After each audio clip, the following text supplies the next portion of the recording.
আমার মতো আপনারাও স্বীকার করবেন যে পৃথিবীর সবচেয়ে জনপ্রিয় ফুটবলার ম্যারাডোনা। তো মেসি এই যুগের দুজন লিজেন্ড, রোনাল্ডো দুজনই অনেক জনপ্রিয়। কিন্তু এর আগের যে দুজন, এই দুজনের মধ্যে শ্রেষ্ঠত্ব নিয়ে অনেক বিতর্ক হয়। একজন হচ্ছে প্লে, আরেকজন হচ্ছে ম্যারাডোনা। যদিও আমরা বাংলাদেশের মানুষ, বিশেষ করে বাংলাদেশের মানুষ এই ল্যাটিন ফুটবলের অনেক ভক্ত। বিশেষ করে কিছু রিজন আছে, রিজনগুলো আপনাদের একটু বলি। সেটা হচ্ছে পেলে সেই বিশ্বকাপ জিতে 1970 সালে। তখনও পর্যন্ত বাংলাদেশে খুব একটা টেলিভিশন আসেনি। তো সাদা কালো যুগ, টেলিভিশন তখনও পর্যন্ত আসে নাই। ঘরে ঘরে বিদ্যুতের প্রশ্নই আসে না। তো পেলের বিষয়ে আমরা টেলিভিশনের থেকে অনেক বেশি পাঠ্যপুস্তকের মাধ্যমে জেনেছি। যেমন আমি ক্লাস 5-এ যখন পড়তাম, তখন সেখানে তাকে নিয়ে একটা প্রবন্ধ ছিল। সেখান থেকে আমি তার ভক্ত বনে যাই।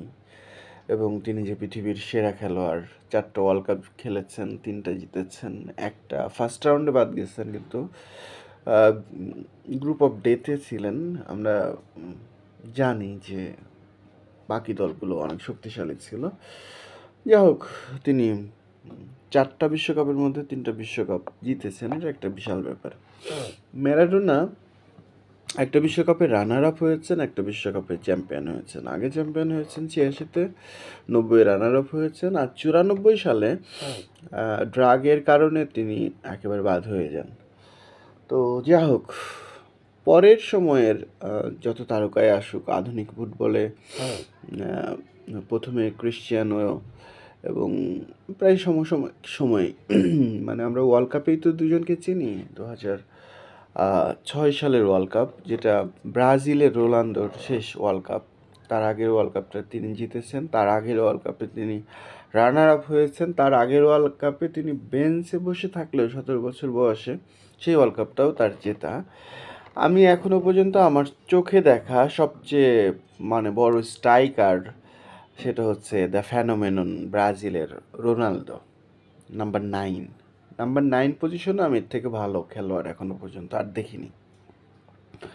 তো যা হোক, রোনালদোর অনেক সমস্যা ছিল। সেই সমস্যার মধ্যে প্রধান সমস্যা হচ্ছে ইনজুরি, এবং সেই কারণে স্থূলতা, যেটা তার ক্যারিয়ারকে অনেক ছোট করে দিয়েছে। আমরা ক্রিশ্চিয়ানো রোনালদোকে 40 এজে জাতীয় দলে হয়ে নিয়মিত খেলতে দেখছি। আমরা মেসিকেও 38 বছর বয়সে অনেক ভালো খেলতে দেখছি। যা হোক, আমি একটা বিষয় নিয়ে আলোচনা করতে চাই। সেটা হচ্ছে যেবার ম্যারাডোনা নিষিদ্ধ হলেন ইন্টারন্যাশনাল ফুটবল থেকে, বিশ্বকাপ থেকে, সেটা হচ্ছে 94 বিশ্বকাপ। সম্ভবত তিনি গ্রুপ রাউন্ডে 2টা ম্যাচও খেলেছিলেন, 1টা বা 2টা ম্যাচ খেলেছিলেন। নাইজেরিয়া বা কারোর সাথে খেলার আগে তিনি ডোপ টেস্টে ধরা পড়েন। আমি কিন্তু মূলত ম্যারাডোনা নিয়ে আলোচনায় আমি যাচ্ছি না, কিন্তু আমি একটা প্রজন্মের কথা বলতে চাই। যেমন ম্যারাডোনার সময়ে বাংলাদেশে রঙিন টেলিভিশন চলে এসেছে। 86-তে যখন তিনি ওয়ার্ল্ড কাপ জেতেন, বা 90-এ যখন ওয়ার্ল্ড কাপ ফাইনালে হেরে যান। তো আমাদের পূর্ববর্তী প্রজন্ম, বিশেষ করে আমাদের থেকে 10, 15 বা 20 বছরের বড় যারা, তারা কিন্তু ম্যারাডোনার খেলা খুব ভালোভাবে দেখেছে এবং তার খুব ভক্ত আমি বলবো। এবং বাংলাদেশে যে আর্জেন্টিনার এত সমর্থক, সেই সমর্থকের কারণ কিন্তু 86 থেকে 94 এই সময়টা। পরবর্তী সময়ে অনেকেই এসেছে এবং প্রত্যেকের ভেতরেই, যেমন তেভেস, বাতিস্তুতা, সবার মধ্যে ম্যারাডোনার একটা ছায়া খোঁজার চেষ্টা হয়েছে। আমি ব্রাজিল প্রসঙ্গে আজকে যাবই না। আমি যাকে নিয়ে কথা বলবো তিনি আসলে একজন আর্জেন্টিনা সমর্থক এবং আমার বড় ভাই। আনফর্চুনেটলি আমার বাবা কিন্তু ব্রাজিলের সমর্থক। আমি নিজে বাবার পদাঙ্ক অনুসরণ করে ব্রাজিলের খেলা পছন্দ করতে শুরু করি, বিশেষ করে 98 থেকে। বাট 94-তে আমি বিশ্বকাপ দেখেছি। আমার খুব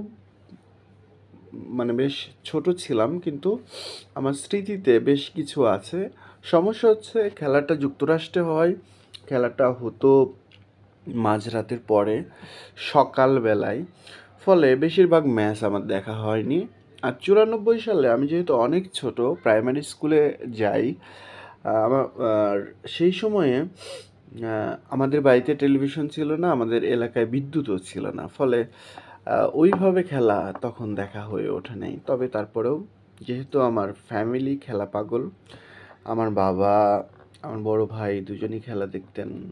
তো দুজনের সাথে, এমনকি গ্রামের মানুষের সাথে গিয়েও আমি খেলা দেখতাম। পয়েন্ট হচ্ছে সেটা 94 সালে আমার ভাইয়ের আহ, কি বলবো, বয়স কত, 20-20-র আশেপাশে, বেশিও হতে পারে 1 বছর। তো তিনি 20 এজের আশেপাশে, সেই সময় আমরা খেলা দেখতে যেতাম বেসিক্যালি আমার বড় ভাবির বাসায়। সাদা কালো টেলিভিশনে ব্যাটারিতে খেলা দেখানো হতো। আমাদের এলাকায় বিদ্যুৎ এসেছে 2000 সালে, অর্থাৎ তারও 6 বছর আগে। তো সেই বিশ্বকাপ যখন দেখতে যাই, সেই সময়ে আমি ওই বাসায় শুধু বিশ্বকাপ খেলা দেখতে গিয়েছি ব্যাপারটা তা নয়, আগে পরে মিলে টিপু সুলতান নামক একটি ধারাবাহিক হতো, ইন্ডিয়ান ধারাবাহিক, যেটা বাংলায় প্রচার করা হতো, সেটাও আমরা দেখতে যেতাম। আরও অনেক কিছু ছিল, যেমন শুক্রবারে সিনেমা দেখা। আমাদের সবচেয়ে কাছে যে টেলিভিশনটা ছিল সেটা আমাদের বড় ভাবির বাসায়।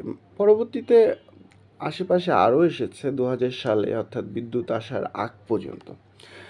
যাই হোক, এবার আলোচনায় আসি। সেই বিশ্বকাপ চলাকালীন সময়ে বা তারও কিছু আগে এই টেলিভিশন দেখাকে কেন্দ্র করে আমার বড় ভাইয়ের সাথে আমার ভাবিও অনেক ছোট, মনে হয় 6-7-এ পড়তেন, একটা ক্যাচাল হয়েছিল।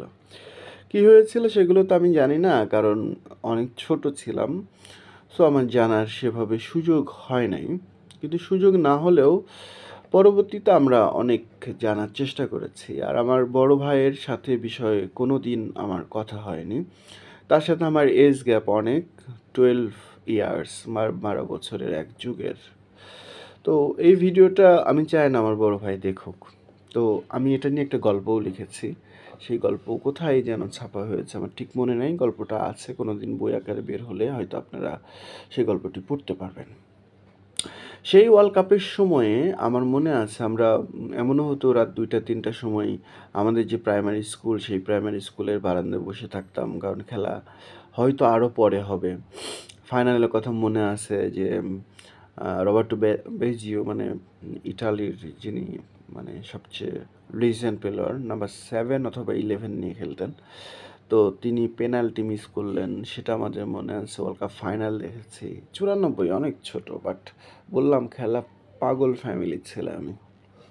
সেটা ফুটবল, সেটা ক্রিকেট, বোথ, অন্য কোনো খেলা না, এই দুটি খেলা।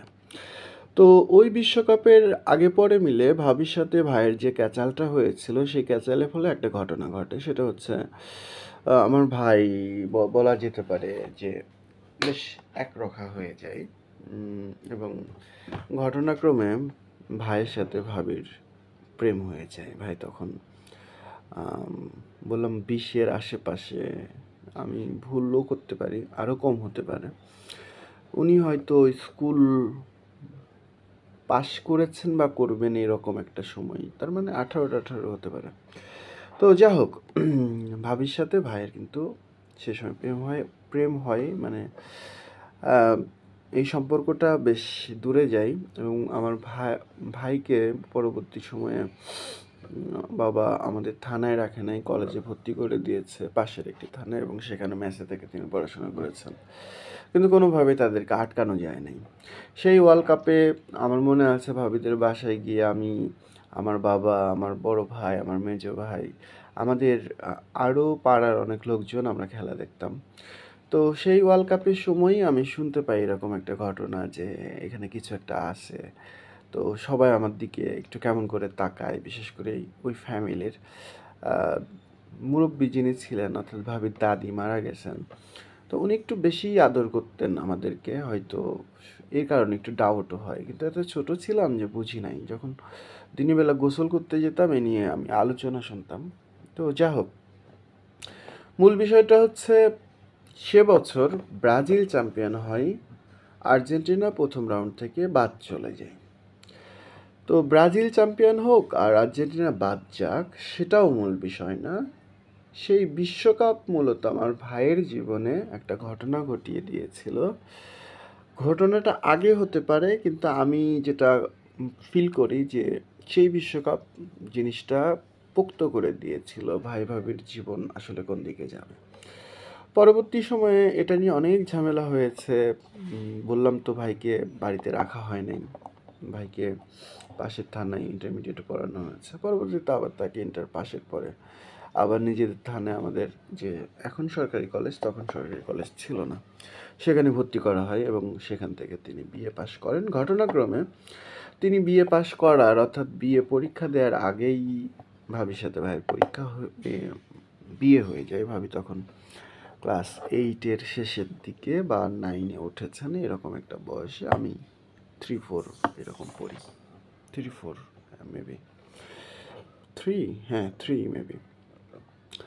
তো তারপরে দেখা গেল যে একটা পর্যায়ে ভাবিকে আমাদের ভাবি এতই ছোট ছিলেন যে কাবিন করে রাখতে হয়েছিল, অর্থাৎ ভাবিকে আমরা তুলে আনতে পারি নাই। তো বাবার একটা ইচ্ছা ছিল যে একটা টাইম পর ভাবি যথেষ্ট বড় হবেন, মানে সময় মতোই আনতে। কিন্তু ভাই ভাবির মানে ভালোবাসাই হয়তো তাদেরকে বেশি দিন আলাদা করে রাখতে পারে নাই। বছর খানিকের মাথায় আমরা ভাবিকে বাড়িতে নিয়ে আসি, মানে তুলে নিয়ে আসি, যেটাকে বলা হয় একেবারে মানে বিয়ের বাকি আনুষ্ঠানিকতা করে। 1994 বিশ্বকাপ আমার ভাই হেরে গিয়েছিলেন। আমার ভাই খুব কট্টর মানে ম্যারাডোনা ভক্ত, এবং আমার ভাই খুব কট্টর আর্জেন্টিনা সমর্থক। সেই ভাই হেরে গিয়েছিলেন। আমার মেজো ভাই, তিনিও আর্জেন্টিনা সমর্থক, হেরে গিয়েছিলেন। আমার ছোট ভাই তখনও কিছু বুঝে না, বাট মাঝে মাঝে আমার সাথে এ নিয়ে আলাপ হতো। আমি, বাবা এবং আমার ছোট ভাই এখনো পর্যন্ত 3 জন ব্রাজিলের সমর্থক। আমার মেজো ভাই এবং বড় ভাই 2 জন আর্জেন্টিনা সমর্থক। আমার ভাইয়ের যতগুলো বাচ্চা আছে সবগুলোই বাবার প্রভাবে আর্জেন্টিনা সমর্থক। যেমন করে আমি আমার বাবার প্রভাবে ব্রাজিলের সমর্থক, পরবর্তীতে খেলা বুঝেই ব্রাজিলের সমর্থক। তো 1994 বিশ্বকাপ আমাদের জীবনে একটা খুব ঘটনাবহুল একটা বিশ্বকাপ। আমাদের টেলিভিশন ছিল না, আমাদের গ্রামে বিদ্যুৎ ছিল না। বিদ্যুৎ না থাকায় গ্রামে রঙিন টেলিভিশন থাকার কোনো সুযোগ ছিল না। একটা সাদা কালো টেলিভিশন ছিল, সেটা আমাদের ভাবিদের বাড়িতে বারান্দায় টেলিভিশনটা রাখা হতো। উঠানে শত শত মানুষ বসে আমরা সেই টেলিভিশন দেখতাম। তো 94 বিশ্বকাপে আমাদের জন্য ওই বাসায় গিয়ে শেষের দিকে টেলিভিশন দেখাটাও একটা প্রবলেম হয়ে দাঁড়িয়েছিল, আমার ভাইয়ের জন্য বিশেষ করে। আমার মনে হয় না আমার ভাই শেষের দিকে খেলা দেখতে পেরেছেন। তো যা হোক, আমার ভাই ওয়ার্ল্ড কাপ সেবার জিততে পারেন নাই, অর্থাৎ অর্থাৎ আর্জেন্টিনা জিততে পারে নাই, কিন্তু আমরা কিন্তু কাপটা ঠিকই বাসায় নিয়ে এসেছিলাম। আমি আর্জেন্টিনার সমর্থক নই, কিন্তু আমি আমার ভাইকে একটু অন্যভাবে দেখি। যেমন আমি আমার বাবাকে এতটা ভয় পাই নাই কখনো, কিন্তু বা এতটা সমীহ করি না যতটা আমি আমার বড় ভাইকে সমীহ করি। শুধু আমি নয়, ভাইয়ের যতগুলো, মানে আমরা 5 ভাই বোন ছোট যারা আছে এখনো পর্যন্ত, এই আমি আমার মধ্য বয়সেও আমি আমার বাবার সাথে যে ল্যাঙ্গুয়েজে কথা বলতে পারি, আমার ভাইয়ের সাথে সেই ল্যাঙ্গুয়েজে কথা বলতে পারি না। তবে আমি আমার এক এক বন্ধু পেয়েছিলাম। বন্ধু বলতে আমার ভাবি আমার বন্ধু হয়ে গেল। মানে আমার থেকে বড়, আমার বলতে পারেন আপনারা আমার মা, দ্বিতীয় মা। তো বড় ভাবি তো মায়ের মতোই। তো বড় ভাবি ছোটবেলায় আমাকে যতবার খাইয়ে দিয়েছেন, আমার মনে হয় আমার গর্ভধারিণী মাও আমাকে এতবার খাইয়ে দেন নাই। তো আপনাদের সাথে এই বিষয়টা শেয়ার করলাম। আপনারা জানি না কে কী মনে করলেন। তবে আমাদের জীবন তো অনেক ঘটনাবহুল। আমাদের জীবনে, আমার ফ্যামিলির জীবনে এই ঘটনা অনেক বড় ঘটনা। আমার ভাই ভাবি এখনও একসাথে আছেন, অনেক বছর হয়ে গেল।